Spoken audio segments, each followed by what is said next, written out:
अब डिफेंस टूट रहा है बुरी तरह।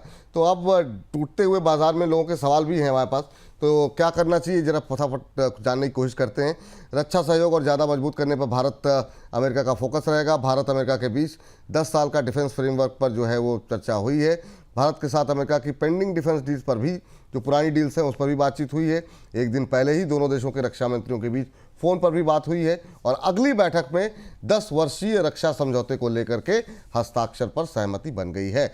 अमेरिका से जी इंजन की डिलीवरी और ज्वाइंट ऑपरेशन प्रोडक्शन पर भी बातचीत चल रही है। चलिए तो इन सब चीज़ों पे नज़र रखिए आप, और एक एक करके जरा फटाफट कुछ एक शेयरों से शुरुआत करना चाहेंगे। सर थोड़ा सा दबाव यहाँ पर अब डिफेंस स्टॉक्स में देखने को मिल रहा है बीते कुछ दिनों के अंदर। खासतौर से अगर हम बीडीएल की बात करें तो आज बुरी तरह टूटा हुआ था एक समय पे, हालांकि लोअर लेवल से रिकवरी है, खबरें पॉजिटिव हैं, लेकिन शेयरों में पिछले कुछ दिनों में दबाव रहा है। बीडीएल कैसा लग रहा है सर आपको?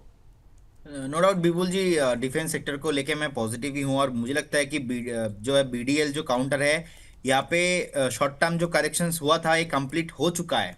अभी स्टॉक भागने के लिए रेडी हो रहा है। आज थोड़ा बहुत प्रेशर है, लेकिन जिनके पास है बने रहिए। नो डाउट बहुत जल्दी स्टॉक 2000 के ऊपर जाने वाला है और इनफैक्ट 2000 के ऊपर अगर एक बार भी एक दिन क्लोजिंग मिलता है, बहुत जल्दी ये मोटा मोटा अपना 2250 से लेके 2300 का भाव आने वाला है। जिनके पास है बने रहिए। आप फंडामेंटल भी देखेंगे, बहुत बढ़िया स्टॉक है। ऑलमोस्ट 71,000 करोड़ के आसपास मार्केट कैप है। आप देखेंगे नीट प्रॉफिटेबल कंपनी है, 550 के आसपास जो है प्रॉफिटेबल कंपनी है। इनफैक्ट विपुल जी मेरा तो मानना ऐसा है कि इंडिया पाकिस्तान का जब वार सामने आया उस दिन से जो आप देखेंगे कि एंटायर द डिफेंस सेगमेंट पे इतना बढ़िया रैली हुआ है। इनफैक्ट अभी एक ग्लोबली माहौल ही ऐसा है कि डिफेंस, तो मुझे लगता है कि कभी कभी क्या होता है ना, जो इंपॉर्टेंट होता है वो हम करते। तो इस बार गवर्नमेंट ने क्या किया था, कंजम्पशन पे ज्यादा जो है बजट पे जो है एलोकेशन किया था। अभी जो नेक्स्ट बजट आने वाला है, मुझे लगता है कि इंपॉर्टेंट और urgent both is a different thing. तो अभी अर्जेंसी है budget enter the defence counter पे जो है बजट जो है एलोकेशन वो करना। सो 1950 के आसपास चल रहा है। मुझे लगता है कि बहुत जल्दी ये 2250 से लेके 2300 का भाव आने वाला है। तो एक बार बने रहने का सलाह रहेगा। बने रहने का सलाह रहेगा, क्योंकि अब लोग थोड़ा सा घबरा करके सवाल आ रहे हैं उनके, तो इसलिए मुझे लगा कि थोड़ा सा आज एक बार बात कर लेते हैं। आपकी बातों से थोड़ा सा सहारा इनको मिल जाएगा। बीडीएल के बाद जरा लेकर के आइए एचएल को, अपने क्षेत्र की दिग्गज कंपनी है। तो यहाँ पर सर क्या व्यू निकल करके आ रहा है? बहुत सारी चीज़ें हो रही हैं, अभी भी डेवलपमेंट चल रहा है, जैसे यूएस वाली खबर हमने अभी बताई कि बातचीत में एचएल निश्चित रूप से उसका बेनिफिशियरी रहेगा। क्या सलाह रहेगी अभी एचएल को लेकर के, और किस लेवल पे आप कंफर्टेबल होंगे फ्रेश बाइंग के लिए नीचे की तरफ? देखिए मैं नीचे के तरफ मुझे लगता है कि 4400 से लेके 4600 के आसपास कभी भी मिलता है तो उस जोन पे हमें एकोमुलेशन डेफिनेटली करना चाहिए। इनफैक्ट आप देखेंगे कि रिसेंटली जो क्लो था ऑलमोस्ट 4800 के आस 4770 के आसपास।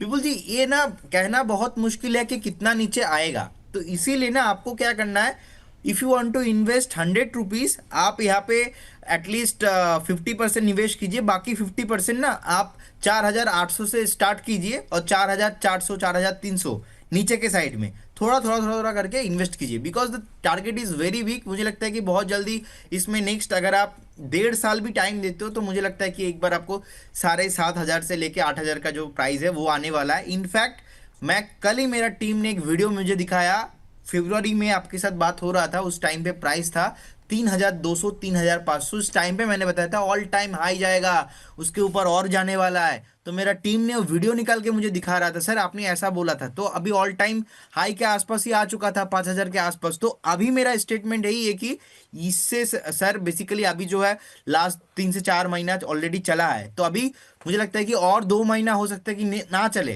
तो इसीलिए आपको एक बार वेट करके जाना है। और मुझे लगता है कि 7,500 8,000 का टारगेट जो है कमिंग सुन।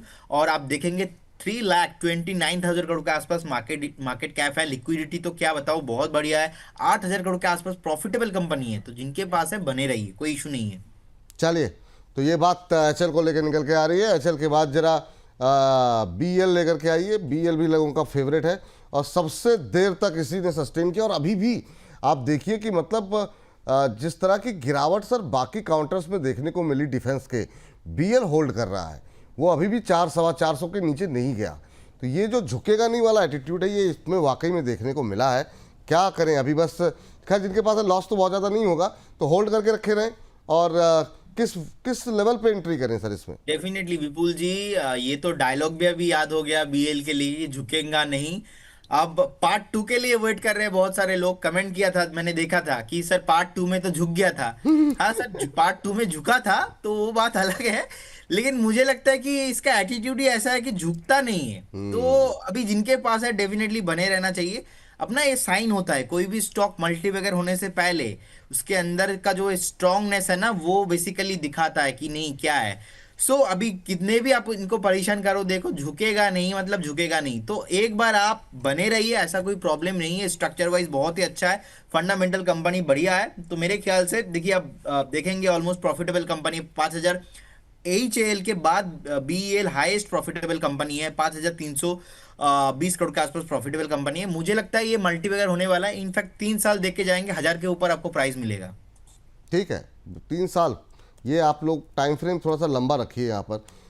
कोचिन शिपयार्ड पिटाई के बाद थोड़ा ऊपर आते हुए, कल काफ़ी लोग पैनिक कर रहे थे कोचिन शिपयार्ड को लेकर के कि मेरा भाव आएगा नहीं आएगा, काफ़ी लोगों के सवाल थे। अभी क्या करना चाहिए सर? कोचिन शिपयार्ड 2,000 के आसपास पहुँच गया अब। देखिए, मुझे लगता है कि एक बार आप वेट करके जाइए, बहुत जल्दी है। 1950 से लेके अपना 1900 का जोन आने वाला है, तो वहाँ पे एक बार आप एक्यूमुलेशन कीजिए। नो डाउट बढ़िया कंपनी है, प्रॉफिटेबल है।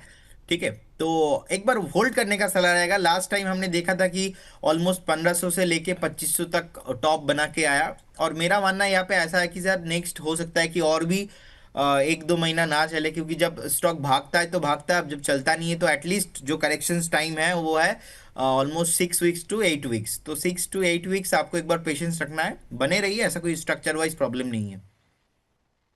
इस बीच जरा जीआरएससी पे भी नजर डालिए सर। जीआरएससी जो है इसमें बहुत हाई वॉलेटिलिटी काउंटर है सर जीआरएससी। मतलब हाई बीटा है, जब चलता है तो बहुत तेज जाता है, नीचे भी बहुत तेज आता है।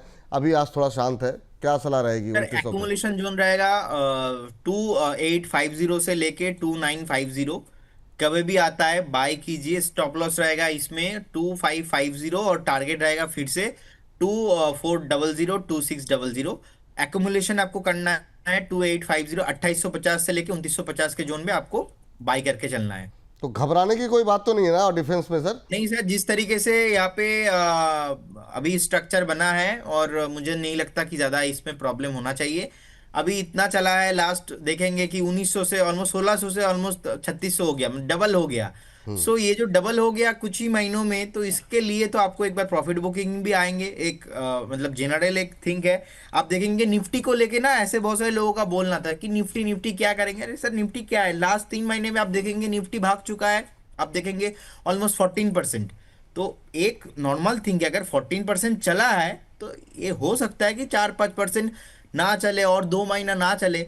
टाइम करेक्शन से, correction two types of correction, चाहे वो इंडेक्स को लेके हो चाहे वो स्टॉक को लेके हो। एक होता है टाइम करेक्शंस, एक होता है प्राइस करेक्शंस। तो अभी गार्डन रिस्क के साथ जो हो रहा है, ये सर मुझे लगता है कि प्राइस करेक्शंस हो चुका है और थोड़ा प्राइस करेक्शंस बाकी है, लेकिन उससे ज्यादा बाकी है यहाँ पे जो है टाइम करेक्शंस। ठीक। एचएल के साथ भी सर यही हो रहा है। एचएल के साथ तो प्राइस करेक्शन हो चुका है, अभी मुझे लगता है कि टाइम करेक्शंस पे हो रहा है। So we need to respect the time correction as well as the price correction.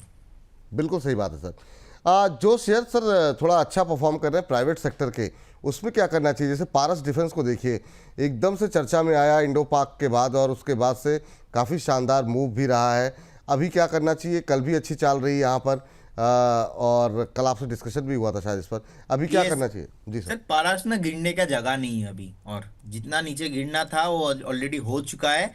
और इनफैक्ट डिफेंस में मुझे तो ऐसा ही लगा कि पारस गिर के फिर से खड़ा होके ऊपर जाने के लिए रेडी हो रहा है। तो मैं बोलूंगा बाय करके जाइए, क्योंकि गिरने का ज्यादा जगह नहीं है। कोचिन अभी नहीं चलेगा, हेल नहीं चलने वाला, बीएल झुकेगा नहीं, परास अभी रुकेगा नहीं। इसका अलग अलग नेचर है, तो नेचर को समझना पड़ेगा।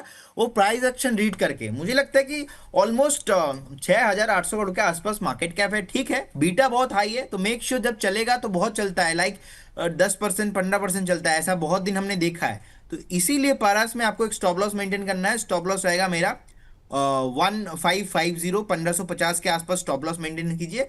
अभी करंट जो सेंटीमेंट बना है, मुझे लगता है कि बहुत जल्दी ये रिकवर होने वाला है। इनफैक्ट 1,800 के ऊपर भी जाने वाला है। चलिए ठीक। इस बीच टिप्पणियाँ भी आने लगी रेट गेन को लेकर के।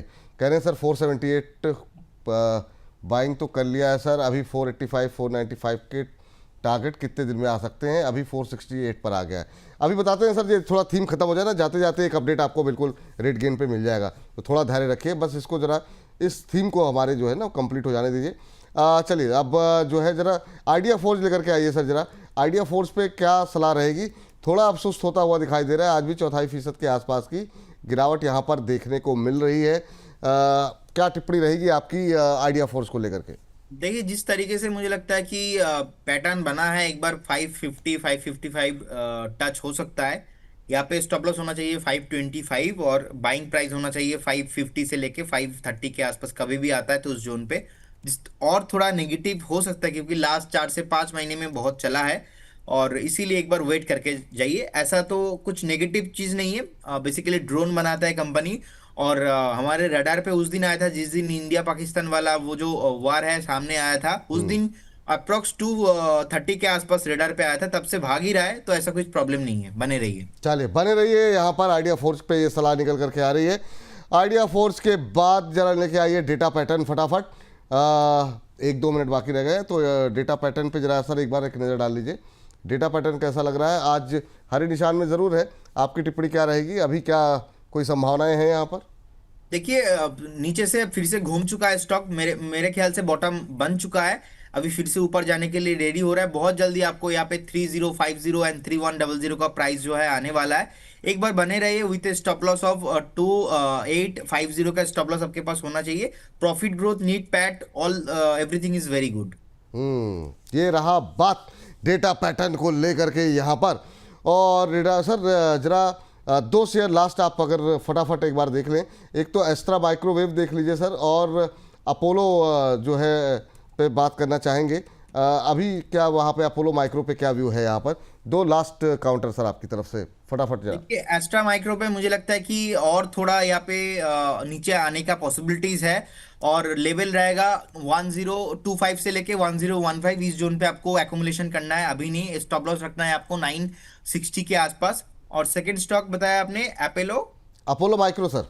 ओके, अपोलो माइक्रो अभी मुझे लगता है कि ये सर और नीचे आने के पॉसिबिलिटीज है। और इनफैक्ट मुझे याद है, मैंने आपको कल या तो परसों भी बताया था कि ये मैं बाय करूंगा 155 से 150 के आसपास, मतलब 189 पे चल रहा है। अभी भी 40 रुपीज करेक्शन में इसमें मैं देखता हूँ, क्योंकि जिस तरीके से ऊपर गया था 140 150 फिर से आने के लिए रेडी हो रहा है। और अभी चार्ट में भी सर वही दिख रहा है, लास्ट दिन में हमने बात किया था 195 था, तो और नीचे आने वाला है, अभी नहीं है बाय करना, 145 150 के आसपास। जी अभी क्या करें सर? मतलब यहाँ पर मतलब क्या जिनके पास है? देखिए, मुझे मुझे लगता है कि एक बार जिनके पास है डेफिनेटली एक बार प्रॉफिट बुकिंग कर लेना चाहिए। इनफैक्ट 195 में भी मैंने बताया, 200 के आसपास भी मैंने बताया, अभी 189 पे मैंने बता रहा हूँ। ऐसा मैंने बहुत स्टॉक में बताया, और चला तो ऐसा हुआ कि चला नहीं तो नीचे गिर गया। सो इसमें अभी 189 के आसपास चल रहा है। मुझे लगता है कि 145 150 एक पोटेंशियल बाइंग जोन है, वहां पे आपको बाय करना चाहिए, लेकिन ये जो बीच में इतना गैप है, एक बार प्रॉफिट बुक करके जाइए। चले सर, आपकी व्यवस्था है तो थैंक यू, शुक्रिया। जीएमआर पे सर कोई व्यू है क्या आपका जाते जाते? क्योंकि बहुत कोई ब्रेकआउट आया क्या? जीएमआर में सर कल से थोड़ा चल रहा है, एक पॉजिटिविटी थोड़ा बहुत है। मुझे लगता है कि 91 तक चलने का पोटेंशियल है, लेकिन 91.50 92 के आसपास रेजिस्टेंस है, तो एक बार उसके ऊपर ही फ्रेश मोमेंटम आएगा। और इसीलिए 2-1 रुपये के लिए मैं बोलूंगा एक बार अवॉइड कीजिए। अभी 92 के ऊपर इसमें फ्रेश मोमेंटम आने वाला है।